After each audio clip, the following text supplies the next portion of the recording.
Regression estimation का ये theorem 3 है कि इसमें जो स्टेटमेंट गिवन होगी वो ये होगी, how far b not should depart from b if the proportional increase in variance is to be less than alpha where alpha is a small probability that shows the amount of loss in precision. अब हमने ये define करना है कि जो हमारे पास small alpha जो है उसकी जो प्रोबेबिलिटी है वो हमारे पास लेस प्रिसीजन होती है, इनके उसमें प्रिसीजन का जो फैक्टर होता है वो थोड़ा कम हो जाता है। अब यहाँ पर देखें हमारे पास जो प्री असाइंड कांस्टेंट है वो हमारे पास क्या है, बी नोट जो है इज ऑफ वेरिएंस। हमारे पास ये हमने पहले जो थ्योरम था उसमें ये प्रूव किया था कि वेरिएंस ऑफ लीनियर रिग्रेशन जो है वो इस टर्म के इक्वल होता है। ठीक है, इसको आप इक्वेशन 1 का नाम दे दें। अब यहाँ पर देखें सिमिलरली जैसे थ्योरम 2 में हमने किया था कि बीटा नोट जो है वो बीटा नोट के इक्वल होता है। ठीक है, यहाँ पर हम क्या करेंगे कि यहाँ पर बी जो है एक बी ऐड करवा देंगे, एक सब्ट्रैक्ट करवा देंगे। अब यहाँ ये वाली जो पूरी टर्म है इसको हम डी कंसीडर कर लेंगे। ठीक है, तो अब हमारे पास बी नोट की जो वैल्यू आ गई है वो आई है बी प्लस डी। तो अब क्या करेंगे कि सिंपली ये जो बी नोट की वैल्यू आई है वो हम इस इक्वेशन में पुट कर देंगे। इस इक्वेशन में जब हमने पुट किया तो हमारे पास ये स्टेटमेंट बन गई, यहाँ पर स्क्वायर आ गया और यहाँ पर वैसे ही आ गई।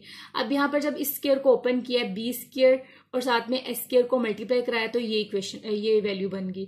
फिर डी स्क्वायर को मल्टीप्लाई करवाया एस स्क्वायर एक्स के साथ तो ये आ गया। 2bd को करवाया एस स्क्वायर के साथ तो ये आ गया। यहाँ पर भी इसको भी सिंप्लीफाई किया। अब ये हमारे पास फॉर्मूला है कि जो b होते हैं ना वो इक्वल होता है एस वाई एक्स के एस स्क्वायर एक्स के। ठीक है, तो अब क्या किया कि b की वैल्यू यहाँ पर हम रिप्लेस कर देंगे। b की वैल्यू रिप्लेस की तो हमारे पास ये पूरी टर्म बन जाएगी। अब यहाँ पर जस्ट थोड़ी सी कैलकुलेशन करेंगे वो किस तरीके से कि अब देखें ये एस स्क्वायर जो है ये देखें स्क्वायर में तो इसका एक जो है वो इसके साथ कट हो जाएगा और एक जो है वो रिमेनिंग ये पार्ट रह जाएगा और यहाँ पर बाकी ये जो है ये ऐसे सेम ही रहा। अब यहाँ पर देखिए ये इसके साथ कट आउट हो गया, यहाँ पर खाली 2sy(x) और d रह गया। ठीक है, और यहाँ पर देखें ये जो है ये दोनों सेम है तो sy(x) और इसका ऊपर स्क्वायर आ गया। यहाँ पर बाकी ये स्टेटमेंट ऐसे आ गई। अब ये देखें ये पॉजिटिव था और ये नेगेटिव है और ये पॉजिटिव है, ये दोनों कट आउट हो गए। अब यहाँ पर देखें ये -2 है और ये +1 है तो -2 में से +1 माइनस करें तो क्या आता है -1 और बाकी ये पूरा इसके साथ कोफिशिएंट हम वैसे लिख देंगे उसकी वैल्यू। तो अब यहाँ पर देखें ये हमारे पास स्टेटमेंट बन गई। अब यहाँ पर हमें पता है कि रो स्क्वायर किसके इक्वल होता है, इसके इक्वल होता है, ये हमारे पास फॉर्मूला है। ठीक है, तो हम क्या करेंगे यहाँ से हम एस स्क्वायर वाई जो है वो कॉमन ले लेंगे। एस स्क्वायर वाई कॉमन लेने से यहाँ पर आ जाएगा 1। ठीक है, ये इस वैल्यू से यहाँ पर 1 आ गया माइनस। अब देखें यहाँ पर तो हमारे पास एस स्क्वायर वाई नहीं है तो हम क्या करेंगे यहाँ एस स्क्वायर वाई के साथ मल्टीप्लाई भी करवाएंगे और डिवाइड भी करवाएंगे। जो मल्टीप्लाई करवाया होगा वो तो कॉमन आ जाएगा और जो डिवाइड में हमने डिवाइड करवाया होगा वो वैसे ही रहेगा और प्लस ये पूरी टर्म आ गई। अब ये रो स्क्वायर के इक्वल है तो हमने इसको रो स्क्वायर यहाँ पर लिख दिया तो अब हमारे पास ये टर्म बन गई। ठीक है, लास्ट टाइम हमने क्या किया था कि हमने यहाँ पे कह दिया था कि ये d जो है वो इक्वल टू 0 है तो ये मिनिमम हो गया। यहाँ पर हमने मिनिमम प्रूव नहीं करना।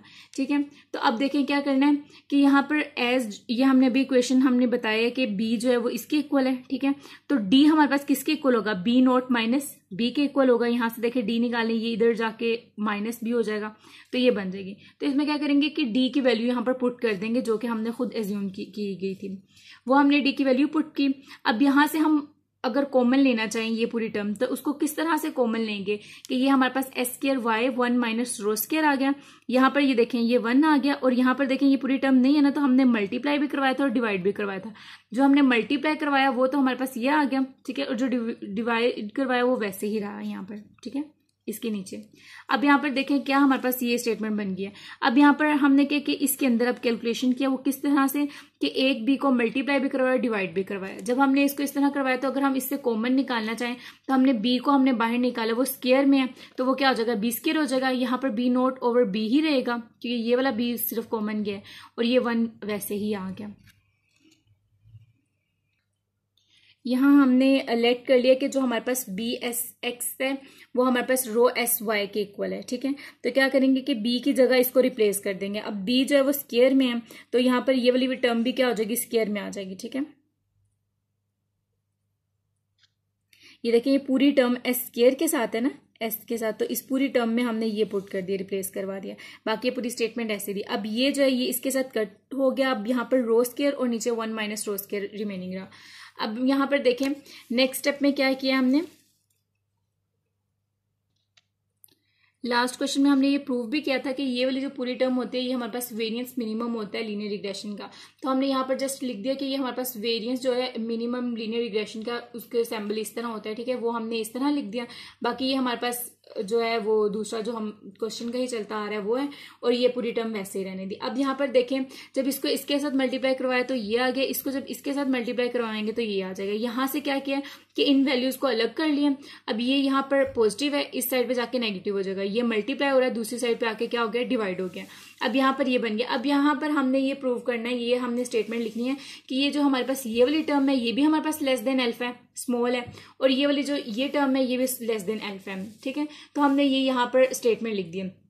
अब यहाँ पर देखें ये तो ठीक है, वो कंसीडर हो रहा है कि ये लेस देन अल्फा होगा। अब यहाँ पर ये जो है ये कोई हमें खास समझ नहीं आ रही, तो उसके लिए हम क्या करेंगे कि इसको ये देखें जो B0-1 के साथ ये वाला जो है ये इसको इसी साइड पे रहने देंगे, इसको दूसरी साइड पे लेके चल जाएंगे। जब दूसरी साइड पे लेके जाएंगे तो ये जो हमारे पास डिवाइड था ये ऊपर मल्टीप्लाई हो जाएगा और ये जो है नीचे डिवाइड हो जाएगा। अब यहाँ पर देखें ये हमारे पास बन रहा है, अगर हम इसकी एब्सोल्यूट वैल्यू लगा दें क्योंकि स्क्वायर में, तो इसका मतलब ये जो है हमारे पास वैल्यू जो है वो हमारे पास एब्सोल्यूट ही होगी, पॉजिटिव ही आएगी जब भी यहाँ पर वैल्यू आएगी। तो ये वाली जो वैल्यू ये भी पॉजिटिव ही होगी, क्योंकि अब देखिए ये लेस देन है। अब यहाँ पर ऐसा तो नहीं हो सकता कि -1 आए और यहाँ पर कोई 0 आ जाए, क्योंकि 2 मतलब -3 आ जाए, ऐसा नहीं होगा, क्योंकि लेस है तो लेस जो है वो भी पॉजिटिव ही है, यानी कि यहाँ पर 1 2 3 4 कुछ भी आएगा तो ये वैल्यू उससे हमेशा ग्रेटर देन होगी। तो ये रिजल्ट जो ये शो कर रहा है कि हमारे पास जो स्मॉल प्रोपोर्शनल इंक्रीज है इन वेरिएंस वो जो है हमारे पास ज्यादा से ज्यादा 1 के इक्वल होना चाहिए, मतलब ये पूरी टर्म 1 के करीब होनी चाहिए, और जो रो है वो हमारे पास बहुत हाई है,